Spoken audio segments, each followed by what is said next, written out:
మనం ఇన్నాళ్ళు వర్షాకాలం వస్తుందిలే అని వెయిట్ చేస్తున్నాం కదా, కానీ వాతావరణం ఇప్పుడు మనకు ఒక బిగ్ షాక్ ని ఇవ్వబోతోంది. హైదరాబాద్ లో ఇన్కాయిస్ తాజాగా ఒక డేంజర్ వార్నింగ్ ఇచ్చింది. పసిఫిక్ మహాసముద్రంలో ఎల్ నినో అఫీషియల్ గా స్టార్ట్ అయింది. ఇది ఏప్రిల్ వరకు అంతా నార్మల్ గానే ఉంది అనుకున్నాం కదా, కానీ మే నెల రాగానే సీన్ మొత్తం రివర్స్ అయిపోయింది. ఈ ఎల్ నినో ఎఫెక్ట్ వల్ల మన ఇండియాలో వెదర్ పూర్తిగా మారిపోతుంది.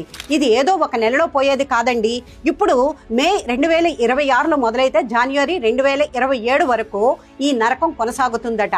అంటే రాబోయే 2 ఏళ్ల పరిస్థితి ఏంటో తలుచుకుంటేనే వణుకు పుడుతోంది. ఇంత కన్ఫర్మ్ గా ఎలా చెప్తున్నారో తెలుసా ఇన్కాయిస్ సైంటిస్టులు? ఇది బెస్ట్ మోడల్ ద్వారా దాదాపుగా సముద్రపు ఉష్ణోగ్రతలను అనలైజ్ చేసి రిపోర్ట్ ఇచ్చారు. సాధారణం కంటే తక్కువ వర్షాలు కురవడం వల్ల పంటలు పండవు, ధరలు పెరిగిపోతాయి.